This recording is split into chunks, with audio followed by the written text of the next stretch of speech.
누가복음 22장 63절부터 71절까지 말씀입니다. 제가 읽어드리도록 하겠습니다. 지키는 사람들이 예수를 희롱하고 때리며 그의 눈을 가리고 물어 이르되 선지자 노릇하라. 너를 친 자가 누구냐 하고 이 외에도 많은 말로 욕하더라. 나리샘의 백성의 장로들 곧 대제사장들과 서기관들이 모여서 예수를 그 공회로 끌어들여 이르되 내가 그리스도이거든 우리에게 말하라. 대답하시되 내가 말할지라도 너희가 믿지 아니할 것이요 내가 물어도 너희가 대답하지 아니할 것이니라. 그러나 이제부터는 인자가 하나님의 권능의 우편에 앉아 있으리라 하시니 다 이르되 그러면 내가 하나님의 아들이냐 대답하시되 너희들이 내가 그라고 말하고 있느니라. 그들이 이르되 어찌 더 증거를 요구하리요 우리가 친히 그 입에서 들었노라 하더라. 아멘. 이제 예수님께서 예루살렘에 입성하셔서 최후의 그 일주일 기간을 많은 시간들이 지금 흘러가고 있습니다. 지난 시간에 우리는 베드로가 예수님을 이렇게 부인하는 그런 장면을 저희들이 말씀을 나눴는데 주님의 시선을 의식하라 라는 제목으로 저희들이 말씀을 나눴던 걸로 기억합니다. 여러분, 베드로가 예수님의 말씀을 이렇게 생각났다고 해야 되나요? 어느 타이밍에 베드로가 그렇게 했다고 했죠? 그가 예수님을 3번 부인했을 때였나요? 아니면 닭이 울었을 때였나요? 그가 3번 부인하고 닭이 울었을 때까지도 깨닫지 못했어요. 근데 언제 베드로가 예전에 예수님께 하셨던 말씀이 기억나냐면 예수님이 돌이켜서 자신을 바라보고 있는 베드로가 드디어 예전에 예수님께서 하셨던 말씀이 기억난다. 그래서 그는 바깥에 나가서 심히 통곡하며 울었다. 이렇게 저희들이 지난주에 확인했었는데요. 우리가 예수님이 나를 주목하고 계신다 혹은 주목하고 계시지 않는다, 이것을 믿느냐 믿지 않느냐는 우리의 삶의 어떤 삶의 결과라고 할까요? 그것이 아주 다른 동떨어진 모습으로 나올 수밖에 없습니다. 그래서 우리 그리스도인들은 항상 그것을 기억하면서 살아야 하는데요. 여러분, 롯 기억하시죠? 그 아브라함과 함께 갈대아 우르에서 같이 나왔던 삼촌과 조카의 관계. 그가 가나안 땅, 하나님께서 약속하셨던 가나안 땅에 아브라함과 함께 들어갔어요. 근데 그곳에서 사는 것이 조금 불편했어요. 왜냐? 자기의 삶이 이렇게 커지고 그러면서 아브라함의 어떤 종들과 롯의 종들이 자꾸만 충돌했던 거죠. 그때 롯은 어떻게 했나요? 하나님께서 약속하셨던 약속의 땅을 스스로 버렸습니다. 그리고 어디를 따라가나요? 자신의 눈으로 봤을 때 마치 에덴 동산과 같이 물이 풍부하고 풍요로운 그곳에 그 롯은 그곳을 선택하게 됩니다. 그곳으로 가면 자기를 소득이 더 많아지게 할 것이고 더 화려한 삶, 쾌락적인 삶을 살아갈 수 있을 것이라는 생각으로 그곳을 선택합니다.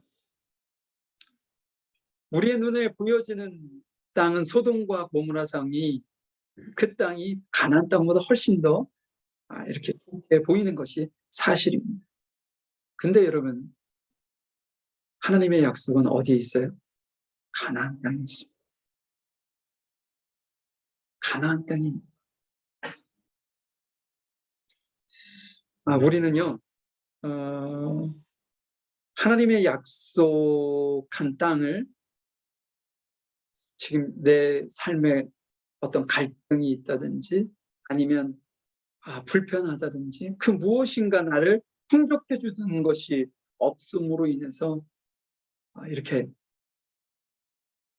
가나안 땅을 떠나는 경우가 많이 있어요. 지금 롯과 마찬가지. 근데 하나님의 시선을 의식한다면 하나님께서 약속하신 땅이 있어요.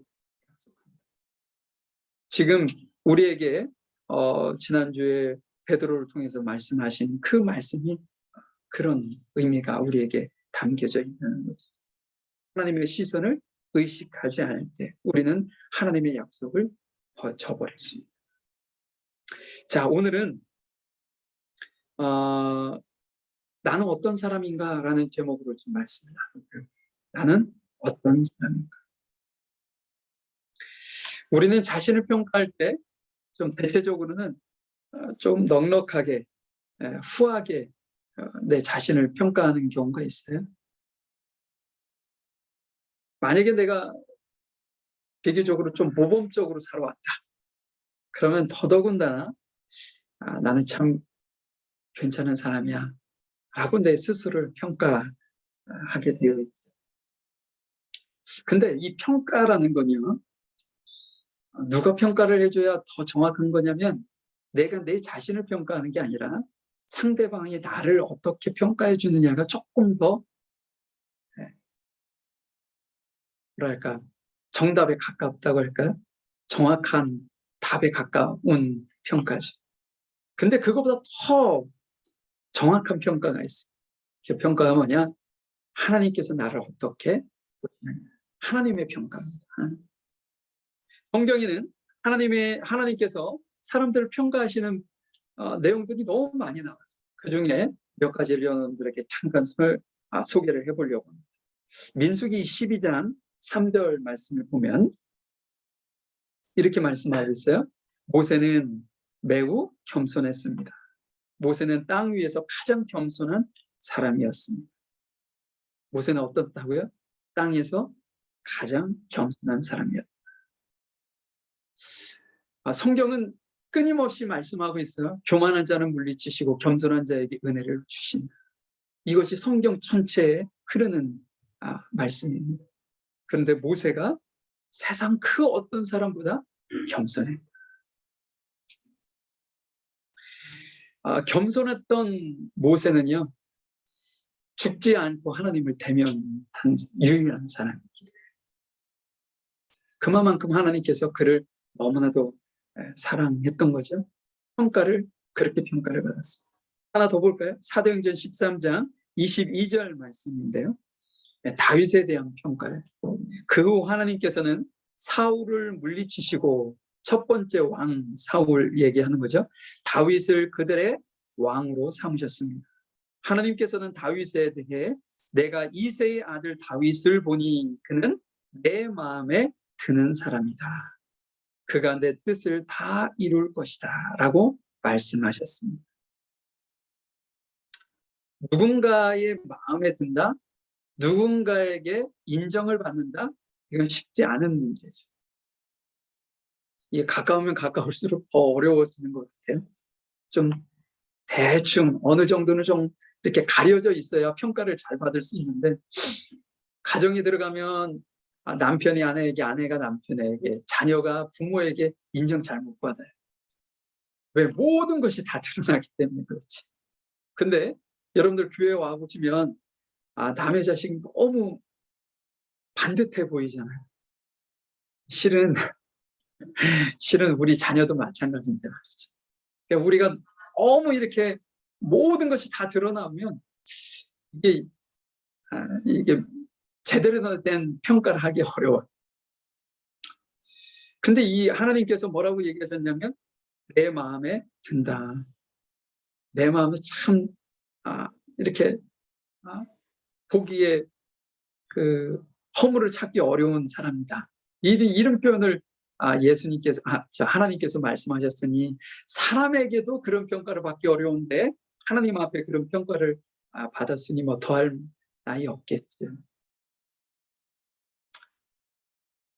두 주인공뿐 아니라 성경에는 너무 많은 사람들이 하나님의 평가를 받고 칭찬을 받는 사람도 있을 뿐더러 그렇지 않고 책망을 받은 이들도 있습니다. 우리가 이 두 주인공처럼 하나님께 좋은 평가를 받을 수 있으면 얼마나 좋을까요? 근데 오늘 제가 여러분들하고 오늘 본문을 통해서 이스라엘 백성들이 하나님께서 평가를 하셨다면, 이스라엘 백성들 하나님이 평가를 하셨다면 어떻게 평가하실까? 그 모습을 보면서 우리는 하나님 앞에 어떠한 모습으로 서 있는지, 하나님께서는 우리를 어떤 모습으로 서기를 원하셔서 십자가의 그 길을 가셨는지를 한번 간단하게 좀 살펴보려고 합니다. 자, 오늘 본문으로 다시 돌아와서요. 63절부터 한번 잠시 보겠습니다. 지키는 사람들이 예수를 희롱하고 때리며 그의 눈을 가리고 물어 이르되 선지자 노릇하라. 너희를 친자가 누구냐 하고 이외에도 많은 말로 욕하더라. 지키는 사람들, 그러면 지난주에 저희들이 살펴보았던 것처럼 예수님께서 유월절이 시작되는 날 제자들과 함께 유월절 만찬을 드셨고요. 그죠?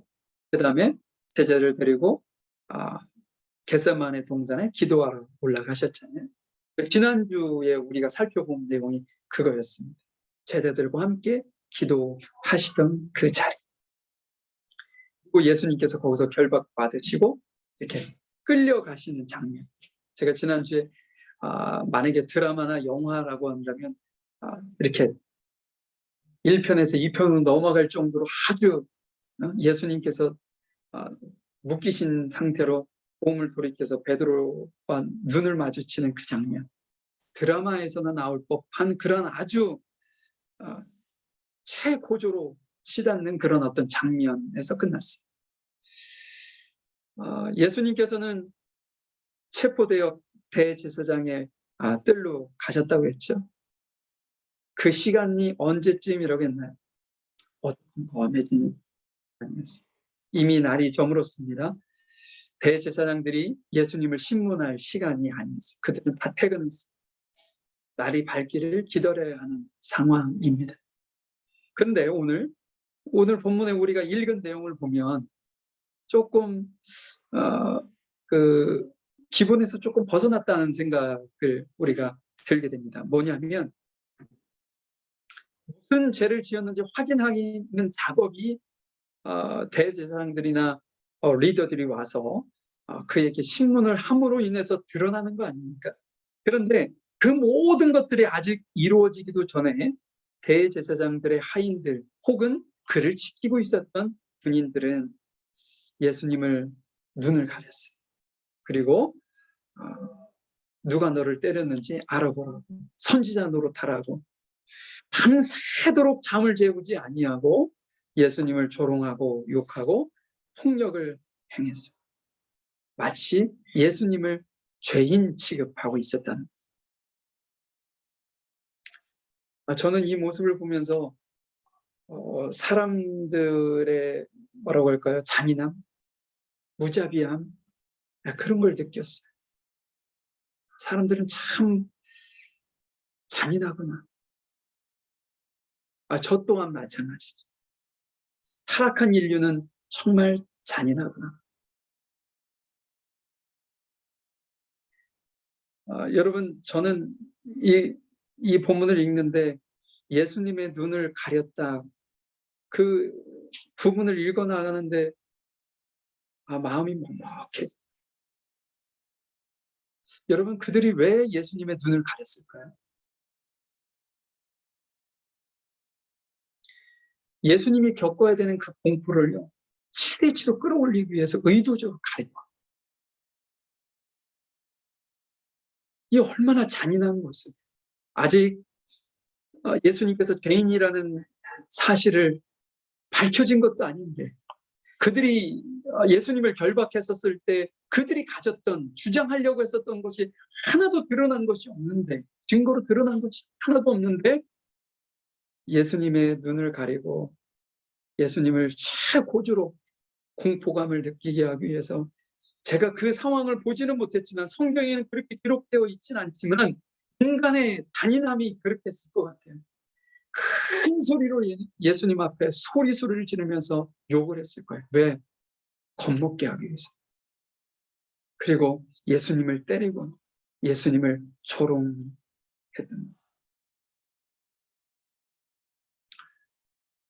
예수님은 죄가 드러나지 않았는데 죄인 취급받는 이 장면을 보면서 그들은 이미 결론을 내려놓고 예수님을 결박했구나 라는 것 또한 느끼게 합니다.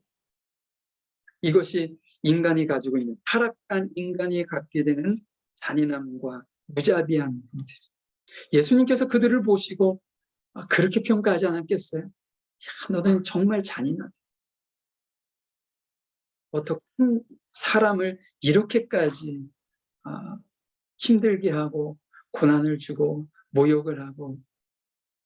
우리가 더 살펴보겠지만 예수님을 십자가에 못 박혀 이렇게 못을 쳐서 피가 서서히 빠져나감으로 인해서 온몸에서 모든 수분이 다 빠져야만 죽는 그러한 그 당시에 가장 잔인한 형틀에서 예수님을 의도적으로 죽이셨잖아요. 이것이 타락한 인간의 죄성, 잔인함을 우리에게 분명하게 보여주는 대목이 아닌가 싶습니다. 왜 그들은 이렇게 무리하게 예수님을 죄인으로 정죄하면서 갔을까요? 그것은 특별한 이유가 있는 것이 아니라 예수님이 자기들의 생각과 달랐기 때문에 싫었던 거예요. 예수님이 자신의 어떤 백성들이 자신들보다 예수님을 더 사랑하는 그것이 싫은 거예요. 예수님 사랑받는 것이 싫은 거지.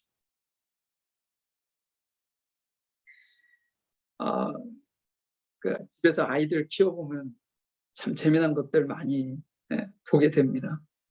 큰 아이가 하나 있었을 때는 부모의 사랑을 온전히 받잖아요. 그때는 별 문제가 드러나지 않아요. 근데 둘째가 태어나면 큰 아이 안에 시샘하는 게 생긴다. 슬쩍 가서 예쁘다 하면서 엄마 아빠 안 보는 사이에 슬쩍 꼬집고 하기도 하고. 이제 부모들은 다 경험했을 거예요. 지금 마치 이들이 예수님을 이렇게 시샘하고 있는 거예요. 그 전까지는 백성들이 자신들의 말이 옳다라고만 따라왔는데 예수님이 어느 날 등장하셔서 그들의 잘못된 가르침을 지적하고 그 다음에 백성들의 피로를 채워주고 백성들의 아픔을 보듬어주는 예수님의 그 모습을 보고 백성들이 예수님한테 더 따라가고 예수님을 더 사랑하고 그러자 그들이 시샘하게 된 거예요. 잘못된 거 하나도 없는데 예수님을 무자비하게 잔인하게 지금 죄인몰이로 이렇게 예수님을 몰아갔던 거죠. 여러분, 우리는 어떤가요? 이게 이제 지금 이스라엘 백성들이 예수님을 대하는 태도로 예수님께서 그들을 평가하셨다면 참 너네들 정말 무자비하구나, 잔인하구나 라는 평가를 했을 거예요. 우리는 어떤가요? 우리는 그들과 좀 다를까요? 우리는 복음을 듣고 있는 우리들이 이들의 모든 것을 다 지켜봤던 우리들이 어떨까요? 우리들. 이런 속담이 있죠. 무심코 던진 돌에 개구리는 죽는다. 아주 단순한 그런 어떤 속담인데 개구리 입장에서는 이 세상이 너무나도 잔인하지 않겠어요? 어느 날 집에서 평상시처럼 껑충껑충 뛰어서 나왔는데 나도 모르는 돌이 날라와서 자신을 쳐서 죽였다. 그 광경을 개구리 아들이 봤다. 그러면 이 세상이 왜 이렇게 잔인한가? 왜 의미 없이 돌을 던져서 내 아빠를 죽였지? 이렇게 자식이 생각하지 않겠어요? 근데 왜 이 속담이 나왔겠어요? 우리가 살아가고 있는 지금 현재의 삶이 마치 무심코 던진 돌이 누군가 개구리는 라고 하는 누군가는 돌이킬 수 없는 상처를 받는 일이 이 세상 가운데 있으니까 이런 속담이 나오지 않겠어요? 무심코 한 나의 어떤 행동, 무심코 한 나의 어떤 말, 무심코 한 나의 결정이 어떤 이에게는요, 회복할 수 없는 고통을 줄 수도 있다. 누군가에게 이런 고통을 주는데 왜 우리는 이렇게 할까요? 자기중심적으로 생각, 개구리를 생각하지 않기 때문에 그렇게 하는 거예요.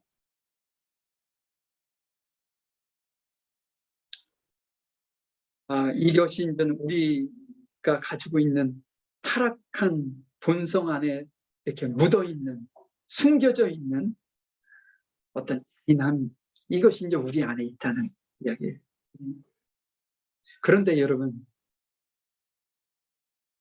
예수님의 반응은 어땠나요?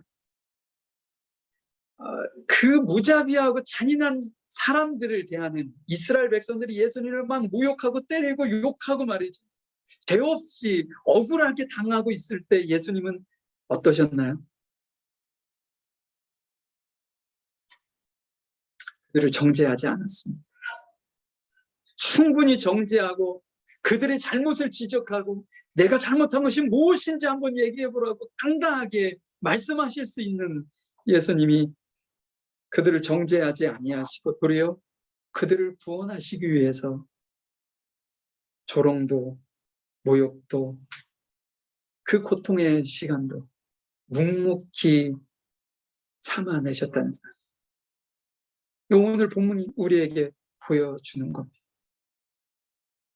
왜 그랬나요? 왜 예수님께서 그 고통을, 구원을 주시기 위해서 왜 그 고통을 참으셨을까? 이걸 다른 표현으로 얘기한다. 오늘 제가 잡은 제목으로 연결이 된다면 무자비하고 잔인한 타락한 본성의 노예로 살던 우리를 회복된 하나님의 자녀답게 사랑하고 용서하는 존재로 살아갈 수 있도록 예수님께서 우리를 구원하시기 위해 묵묵히 참으신 것. 만약에 우리가 예수님을 믿는다면, 우리가 예수님을 믿어 하나님의 자녀된 삶을 살아간다면 우리 안에 이 잔인함부터 제거해야 돼요. 이 잔인함보다 누군가에게 정말 가슴 아파할 만한 이를 의도적으로 예?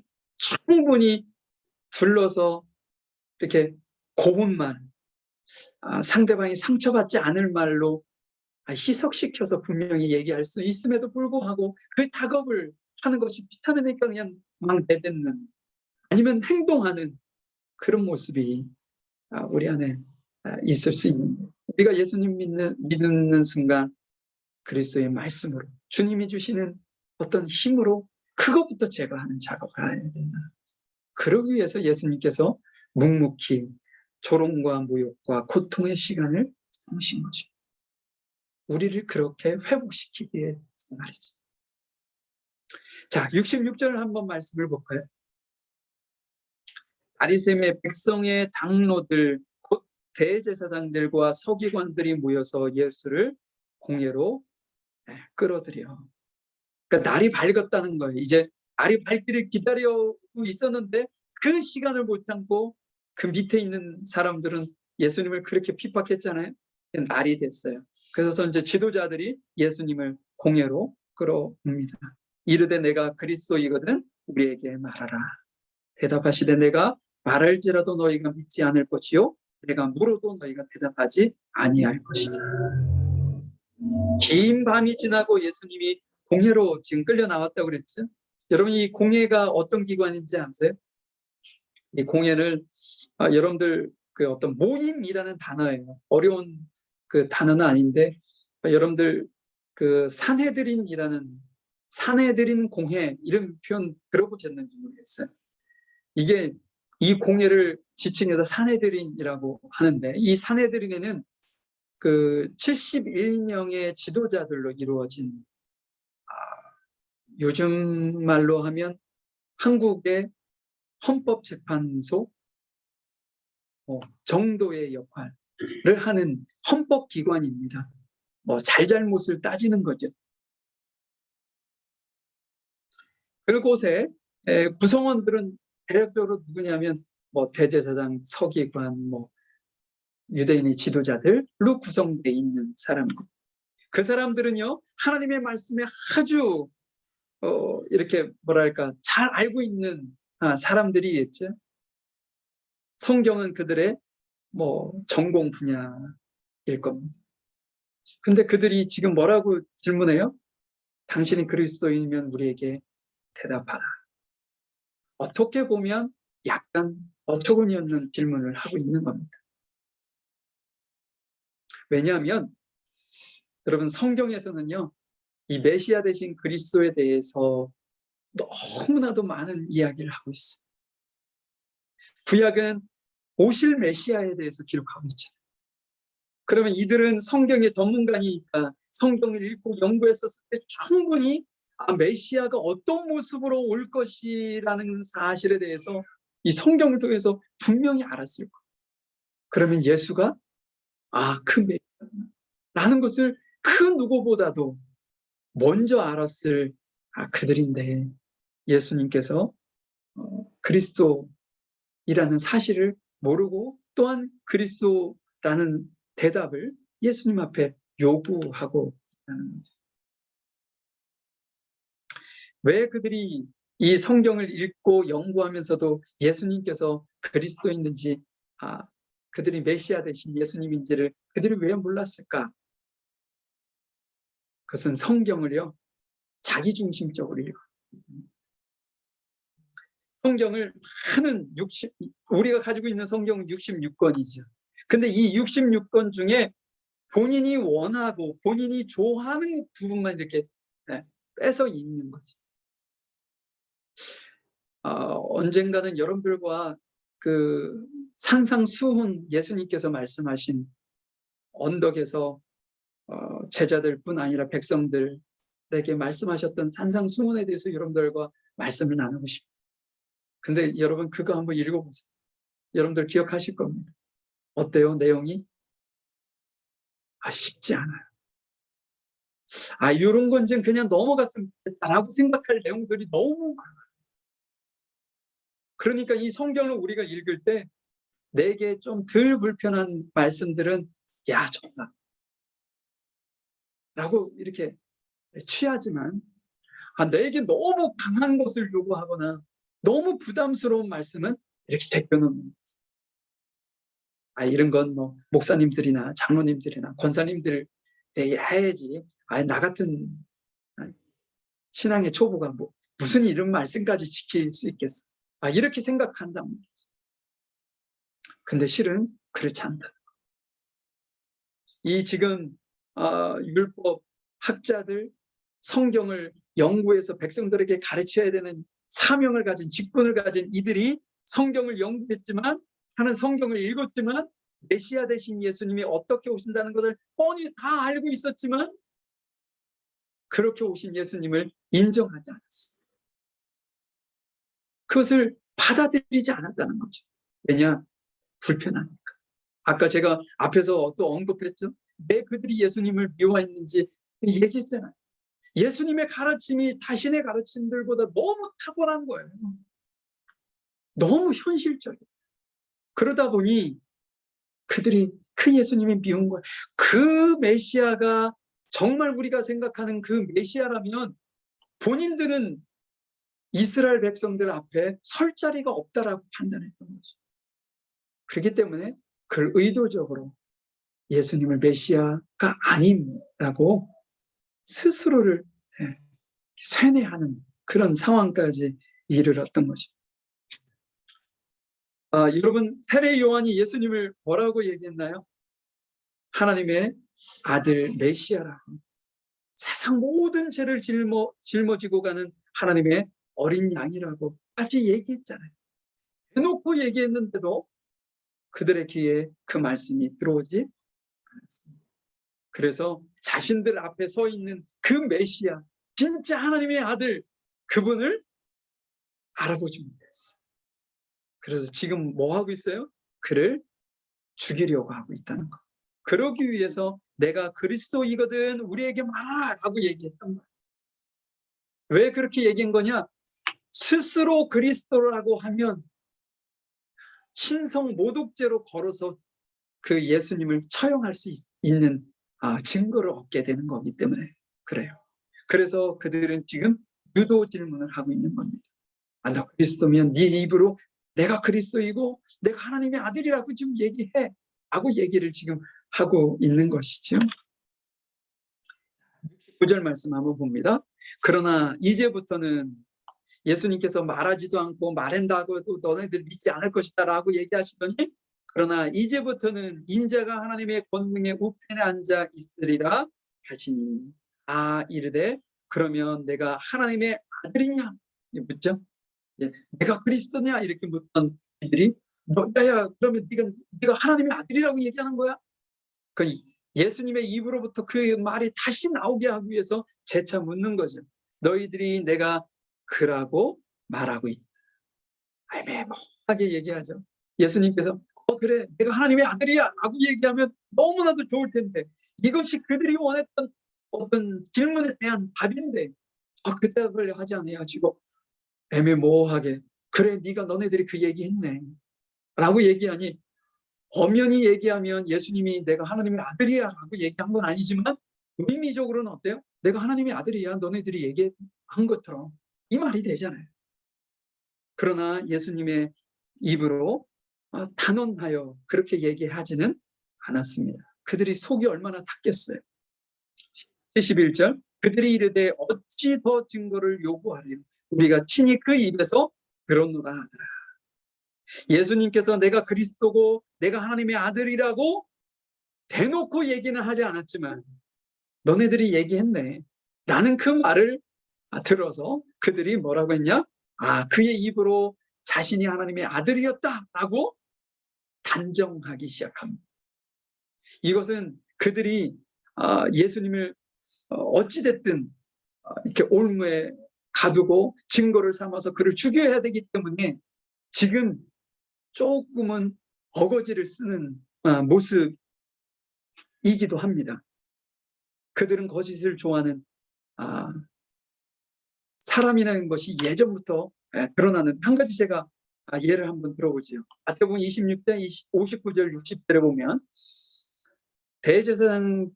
대제사장들과 전체 의원들이 예수님을 죽이기 위해 예수님을 고소할 뭐를 찾으려고 했어요?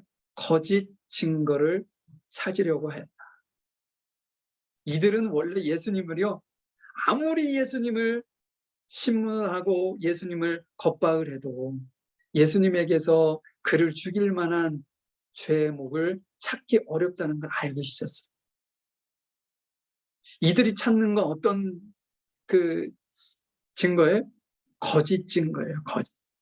누군가 예수님을 모함하기 위해서 거짓 증거를 하게 만든다든지 아니면 지금 현재 가지고 있는 사실을 왜곡시켜서 거짓으로 만들어서 예수님을 이렇게 죄인으로 취급한다든지 이렇게 지금 이 종교 지도자들은 어거지로 의도적으로 거짓을 만들어서 예수님을 죽이려고 했던 거죠. 예수님께서 이들을 평가하신다면 뭐라고 평가하실까? 거짓을 좋아하는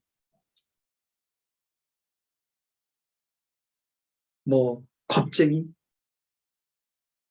예수님하고 이렇게 무엇인가 논쟁을 해서 진리를 거짓을 드러내려고 이렇게 당당하게 나가는 것이 아니라 이들은 겁쟁이여서 겁이 많은 이들이어서 자신들의 어떤 죄가 드러나는 것이 두려워서 진리를 거짓으로 덮으려고 했던 사람들이었던 거죠.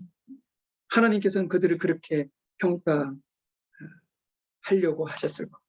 이것이 타락한 인간의 두 번째 모습입니다. 목적을 위해서 수단과 방법을 가리지 않는 그들의 모습. 정의를 부르짖지만 뒤로는 불의를 행하는 위선의 모습. 그것이 타락한 인간의 모습이었던 거죠. 여러분 우리가 하나님을 믿어야 하고 예수님께서 십자가의 그 고난을 묵묵히 참고 십자가의 그곳까지 갈 수밖에 없었던 이유가 이곳에 있습니다. 우리가 예수님을 믿지 않고 따르지 않으면 우리는 어느 곳에 어떤 삶에 묶여 살 수밖에 없냐면요, 거짓된 삶에, 비겁한 삶에, 위선적인 삶에 묶여 살 수밖에 없어요. 그런데 우리가 예수님을 믿고 따르면 지금 당장은 내게 손해가 되어도 우리는 진리의 편에 설 수 있는 삶을, 살 용기를 얻게 돼요. 고통스럽더라도 정의로운 삶을 살아갈 용기와 힘을 얻게 된다는 걸, 누구로부터요? 하나님으로부터 우리가 그런 힘을 얻게 된다는 거예요. 우리가 우리 자체적인 힘으로는 세상을 이겨나갈 힘이 없습니다. 그런데 우리가 세상을 이 거짓과 싸워서 이길 수 있고, 불의와 싸워서 이길 수 있는 힘은 누구로부터 오는 것이냐? 내 자체적인, 내 안에서 나오는 어떤 정의가 이게 아니에요. 하나님께서 우리에게 주시는 성령의 능력으로 거짓과 싸워 이기게 되는 거예요. 성령이 우리 안에 오시면요, 놀라운 변화가 이루어지는데, 그것은 여러분은 제자들의 모습을 보면 알 수 있어요. 성령을 받기 이전에는 제자들은, 종교 지도자들이 늘 무서웠어요. 무서운 존재였어요. 그래서 그들 앞에서 내가 하나님을 믿는 것, 예수님을 믿는 것, 예수님의 제자라는 사실조차도, 베드로조차도 그것을 인정하기가 어려웠단 말이에요.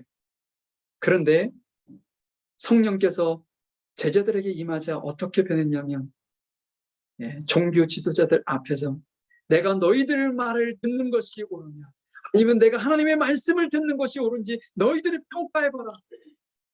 그 이야기를 듣는데 종교 지도자들이 놀라는 거예요. 당황하는 거예요. 우리가 알던 걔네들 맞아? 그들을 변화시킨 것은 무엇인가요? 그 짧은 시간에 그들 안에 없었던 정의감이 불타올랐나요? 그 짧은 시간에 그들에게 없었던, 내가 저들과 맞서 싸워야 되겠다는 용기가 그들에게 생겼나요? 아닙니다. 제자들은 변한 게 하나도 없어요. 변한 것이 있다면 뭐냐? 주 성령께서 그들의 마음에 오셨다. 성령께서 그들에게 임재하셔서 이전에 갖고 있지 못했던 용기를 갖게 만들었고요. 이전에 서지 않았던 의의 자리에 설 수 있는 힘과 용기를 그들에게 주었던 거예요. 그래서 당당하게 싸워나갈 수 있어요. 말씀을 좀 마무리해 보려고 합니다. 하나님께서 우리를 어떤 사람으로, 어떤 존재로 평가하실까? 이것은 너무나도 중요한 평가예요. 여러분은 어떤 사람입니까? 무자비하고 잔인한 사람입니까? 아니면 사랑하고 용서할 줄 아는 사람? 여러분은 거짓을 좋아하고 비겁하고 비선적인 사람입니까? 아니면 어려움을 당해도 진리에 서기 위해 사는 사람입니까? 저는 여러분들이 예수님을 믿는 그 믿음으로, 그리스도의 사람으로 여러분들이 온전히 세워지기를 소망합니다. 그래서 우리가 예수를 믿기 전에 가졌던 타락한 본성이 지배하던 무자비하고 잔인하고 거짓을 좋아하는 그것으로부터 예수 그리스도의 십자가를 통해, 예수님이 십자가에서 피 흘리신 그 보혈의 피에 힘입어 성령께서 우리에게 임하셔서 우리의 연약함을 회복하시는 그 놀라운 능력을 힘입어 우리가 형제를 사랑하고 용서할 줄 알고 진리의 편에, 위선이 아닌, 거짓이 아닌 의로운 편에 당당하게 세상과 맞서 싸워 승리할 수 있는 그러한 자로 저희들이 온전히 주 앞에 세워질 수 있기를, 또한 그러한 삶을 저나 여러분들이 싸워서 승리의 삶을 살아갈 수 있기를 간절히 주님의 이름으로 축복합니다. 네, 잠시 기도하겠습니다. 하나님, 저희들을 사랑하시고 저희들이 타락한 본성에 젖어